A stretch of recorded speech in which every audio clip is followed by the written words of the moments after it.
I did everything in my power to carry my team. I mean, I can't control the fact that, my team thinks they're all Aaron Judge and they want to swing for the fences. I can't control that. Right. You gotta get yourself players that are, that want to win, that want it more. Listen, man, they're sitting on the field. They're sitting on the field as shortstop, at third, at the outfield. All they're thinking about is their next at bat, and they forget that they have to play defense. I mean, I made so many great pitches that should have been routine outs that botched, bobbled. They just watched it go right by them. They throw it into the next parking lot over instead of first base. I can't control that. There's nothing I can do about that. Then you got your key player, your number one draft pick. He got punked out at the snow cone machine. Damn. He got punked out at the snow cone machine, and let's face it, he hasn't been able to recover since. I don't think he's hit the ball since then. And what it comes down to is just, I think he lost his manhood that day. Right. And he's trying to make up for it in this league by saying, I, me. But let's face it, we know who owns you, Abdullah. And it's my boy at the snow cone machine. Listen, we're going away from our fantasy football league. I want to address something you said to me one time on the phone when me and you were having a conversation after that first week debacle where you lost because of the scoring system with the defenses. We were addressing the tiers of teams in this league. Your exact words were, we have 4 tiers in this league. We have tier 1, which is the elite teams. Tier 2 are the teams that hover around the postseason spot. Tier 3 are the teams that are outside looking in, with a few tweaks can make it. And then you called the 4th tier the Moj tier. Why? I called the 4th tier the Moj tier because, like I said, a lot of those teams, they don't make moves. They think they know what they're doing, and when I say think's in all caps. And they're not thinking ahead. They're not thinking about the future. They're just kind of sitting there hoping that something's going to happen. Okay. And when I think of those teams, I think of, Moj. Even though Moj's team isn't as bad as people think, but Moj is Moj, and he'll find a way to fuck it up. Okay. You got Wissam, who, every year he competes. I understand that every single year he competes, but his time is ticking. Wissam reminds me of like one of those farts, like when you have really bad gas, and it just lingers, it just stays, the smell's just there for a little bit longer than it should be. That's his team, okay? And eventually that smell's going to go away, and he's going to disappear into nothing, okay? Then you got, my nephew Muhammad, who, when I first came in, he had a really good team. Top 4. And, yeah, I mean, maybe top 4, but every single year has gotten progressively worse. Every single year. But he says this by design. I mean, I guess that if you're designing yourself to lose, he's doing a great job. So, more power to him. So yeah, those would be my lower echelon teams.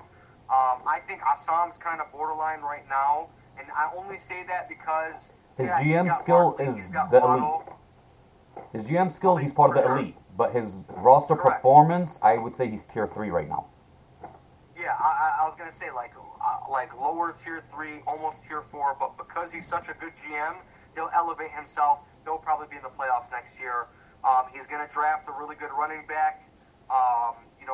In that with that first pick, good for him. He already said Bijan Robinson. He already announced who he's taking with that pick. All right, then so be it. I don't know. I'm kind of a believer in, if someone has a lot of hype around them, tons of hype, chances are, they could be good. They might be good. He was good in college, but I don't know if that's somebody that is going to be a game changer year 1. All depends on who drafts him, what system he goes into. A lot goes into it. So it all depends on who drafts these guys too. Okay. Do you believe? Yeah, then tier 3, I think my team's somewhere between tier 2 and 3, if you want the truth. I think probably high-end tier 3 right now because, I haven't proven shit, and I know that, and I'm cool with that. So I'm cool with being, a high-end tier 3, maybe bottom tier 2. I think that, Baha is a tier 4 Moj team right now. His team stinks. But I think top teams in this league are Mo Mas'ud, Suli's team, I think that the other Mo guy's team is pretty good. Even though apparently he doesn't ever win playoff games. Shalom almost lets him win 1 year, and that'll be good. And then I think that your team has fallen off, if you want the truth. I think that your team, you need to make some moves, and you definitely were going into last year or the year before that a Tier 1 team. I think you're Tier 2 now, and if you don't make the right moves, you're going to be going downwards because all your guys are getting old. You got guys at the tail end of their careers who are elite players, but, I mean, outside of your great young quarterback, all the rest of your guys are not really young. You got Devontae Adams and Kelsey, who are both older. They're elite players, but they're older. James Cook just had shoulder surgery like 2 weeks ago.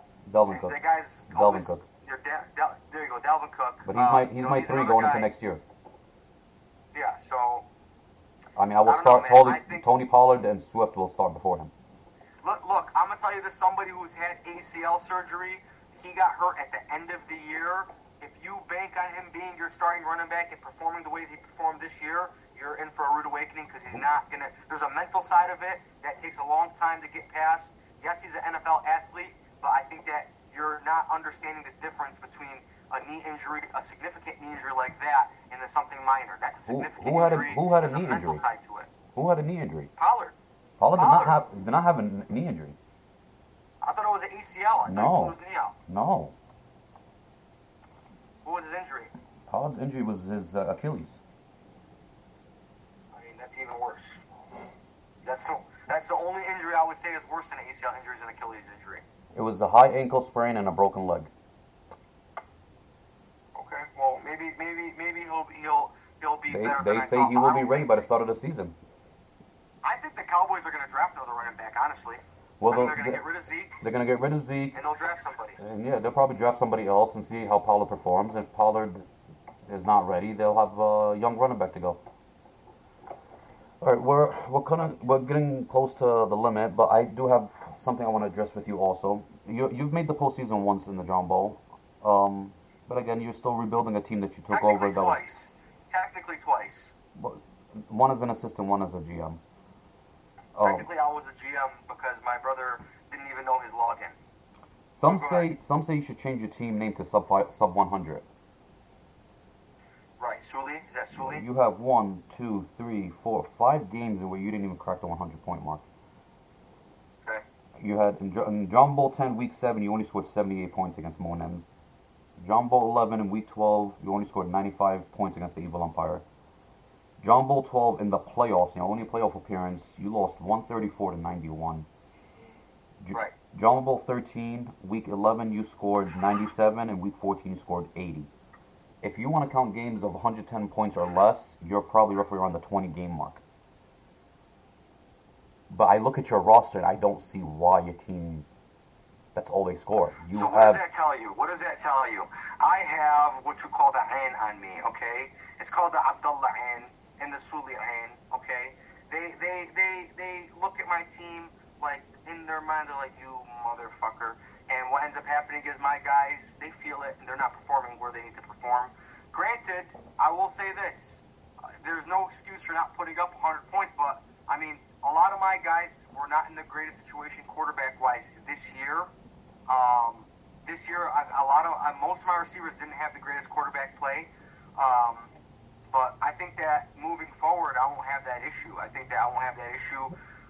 When it comes to points. I think that receivers-wise is one of my strengths now, and I just gotta understand who are going to be my starters and identify whose roles will be where, and that's kind of what it is. And I'm not planning on making many moves this year. I'm not. The only thing I'm willing to trade this year, and people might call me crazy, but don't sleep on Russell Wilson having a good year next year. I'm willing to trade Josh Allen because I believe that. So, if anyone wants Josh Allen, I'm taking offers, but it's 2 to 3 first-round picks. Don't question why I'm asking that, because he is an elite quarterback and he'll win you games by himself. Okay. I had this conversation with Moj regarding your roster production. I mean, as far as the points, trying to get his point of view of it. Me and him, we have our little conversations on the side. And he told me it's like their owner. They just fell short. What does he mean by that? I mean, that's a good question. Coming from the guy who lives in my shadows, I don't know. How tall are you? I mean, I 5'8". I'm not the tallest guy in the world, but that doesn't mean anything. At the end of the day, Because it felt like that's what he was referencing. It felt like that's what he was referencing. Is that Moj or Mo Nimit? Moj. Moj. Yeah. Moj, my little big brother, who is not. I mean, Moj's been working out his hardest the last couple years of his life, and I think he weighs $140. Moj is the biggest he's ever been, and I was bigger than him my senior year of high school at that time. So I don't know how you could talk about falling short or size or anything when you look like Mo Sizlak from The Simpsons. I don't understand. So I don't know. Maybe you gotta bring this guy back to reality. He's living in La La Land now. I'm waiting for his podcast. I'm waiting for it. I think his podcast will be a good one. But I will tell you, you're gonna have to edit out him laughing at his own jokes really, really hard, a lot, because we go through that in the group chat with him when him and Asalman start going in about grammar stuff like that. When we just tune out. Everybody blocks the group chat at that moment until they're done. I mean, but look, I agree with them. I mean, how are you, Abdullah, 30 something years old, and you can't spell 4-letter words correctly? I mean, come on. Maybe he's typing while he's driving. Or maybe you spell check. Maybe. It's just a suggestion. I don't know. But that's pretty important. You got kids. You got to set the example. And you can't spell 4-letter words right. You're saying it's okay to be dumb, and we don't do that. Our family does not accept that for each other. You right. All right, Big Z. Thank you for your time. I enjoyed this conversation. Can't wait to have you on again next time with a couple of guys on at the same time. And we'll talk to you soon. Next podcast will be The Walking Dead and Momo Johnson. I'm gonna have them both on together. Being in fact they're first cousins. They're first cousins, and Momo Johnson is new to this league. To give him his own episode, he's not gonna have much contact to go off of. So, thanks for your time, buddy. All right, man. Take care. You too.